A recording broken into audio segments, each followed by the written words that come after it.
नमस्कार दोस्तों, आज हम बात करेंगे वायु प्रदूषण और एयर क्वालिटी इंडेक्स के बारे में, जो दिल्ली समेत पूरी दुनिया में एक गंभीर समस्या बन चुकी है। तो चलिए जानते हैं वायु प्रदूषण के कारण, इसके प्रभावों के बारे में। दिल्ली की औसत एयर क्वालिटी इंडेक्स पिछले कुछ दिनों से गंभीर श्रेणी में बनी हुई है और सिर्फ दिल्ली ही नहीं, भारत के अन्य शहरों और विदेशों में भी वायु गुणवत्ता की स्थिति खराब हो रही है। इस संदर्भ में वायु प्रदूषण की समस्या को समझना बहुत जरूरी है। 20वीं सदी की शुरुआत में जैसे जैसे इंडस्ट्रियलाइजेशन बढ़ा, वायु प्रदूषण भी एक गंभीर समस्या बन गई। लेकिन उस समय हवा की गुणवत्ता को मापने का कोई तरीका नहीं था। 1940 और 1950 के दशकों में अमेरिका और यूरोप के प्रमुख शहरों में गंभीर स्मॉग की घटनाएं हुई, जो वायु प्रदूषण की गंभीर स्थिति को दर्शाती थी। 1952 में घटित ग्रेट स्मॉग घटना के बाद वायु प्रदूषण पर नियंत्रण हेतु कई कानूनों को लागू किया गया। 1960 के दशक में वैज्ञानिकों ने वायु प्रदूषण को मापने और उसके स्वास्थ्य प्रभावों को समझने का काम शुरू किया।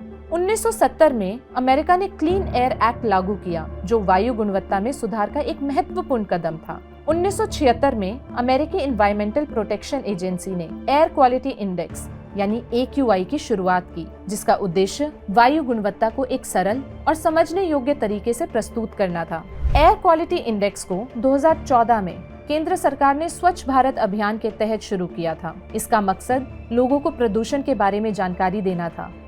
इसके लिए डॉक्टर, एरोनॉटिक्स एक्सपर्ट, शिक्षाविद और प्रचार समूहों की एक टीम बनाई गई। इस टीम ने तकनीकी अध्ययन का काम IIT कानपुर को दिया। AQI में हवा में मौजूद 6 या 8 प्रदूषकों का ध्यान रखा जाता है। हर प्रदूषक को एक खास सूत्र के जरिए एक वजन दिया जाता है, जो इस बात पर निर्भर करता है कि वह इंसानों की सेहत पर कितना असर डालता है। केंद्रीय प्रदूषण नियंत्रण बोर्ड के अनुसार एयर क्वालिटी इंडेक्स विभिन्न प्रदूषकों के जटिल वायु गुणवत्ता डेटा को एकल संख्या, नामाकरण और रंग में परिवर्तित करता है। मापे गए प्रदूषकों में PM10, PM2.5, nitrogen dioxide, ozone, carbon आदि शामिल हैं। PM2.5 और PM10 सबसे हानिकारक प्रदूषकों में शामिल हैं, जो आकार में छोटे होते हैं, जैसे कि पार्टिकुलेट मैटर 2.5।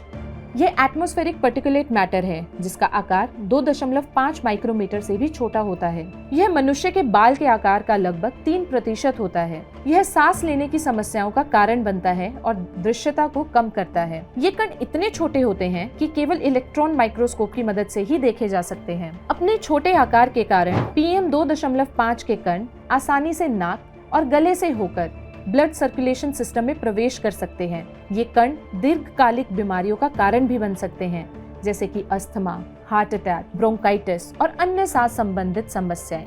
वायु प्रदूषण देश की अर्थव्यवस्था को भी प्रभावित करता है। खराब वायु गुणवत्ता के कारण होने वाले खर्च निम्नलिखित रूपों में प्रकट होते हैं, जैसे कि श्रम उत्पादकता में कमी, उपभोक्ताओं की उपस्थिति में कमी, परिसंपत्तियों की उत्पादकता में कमी, कल्याण हानि, समय से पहले मृत्यु, स्वास्थ्य पर बढ़ते खर्च।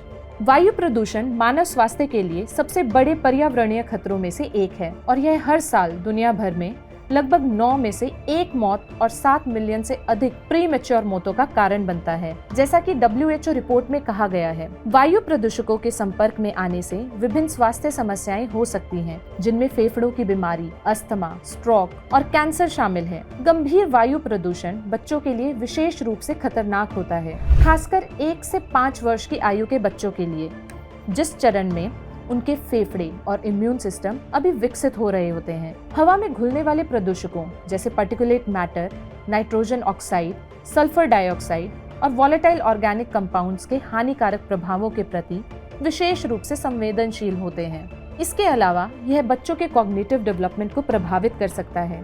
पहले से मौजूद समस्याएं जैसे डायबिटीज को बढ़ा सकता है और मानसिक स्वास्थ्य समस्याओं का कारण बनता है।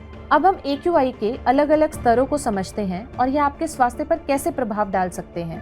भारत में नेशनल एयर क्वालिटी इंडेक्स को 6 रंग बैंड में विभाजित किया गया है। हरा 0 से 50, इसमें हवा साफ होती है और कोई स्वास्थ्य पर प्रभाव नहीं पड़ता। हल्का हरा 51 से 100 तक, इसमें कुछ सेंसिटिव लोगों को हल्की असुविधा हो सकती है। पीला 101 से 200 तक, इसमें अस्थमा जैसी बीमारियों से पीड़ित लोग प्रभावित हो सकते हैं। नारंगी 201 से 300 तक, इसमें हवा स्वास्थ्य पर नकारात्मक प्रभाव डाल सकती है। लाल 301 से 400 तक, इसमें हवा बहुत खराब होती है। गहरा लाल 401 से 500 तक, यह हेल्थ इमरजेंसी की स्थिति होती है। आइए अपनी हर सांस को कीमती बनाएं।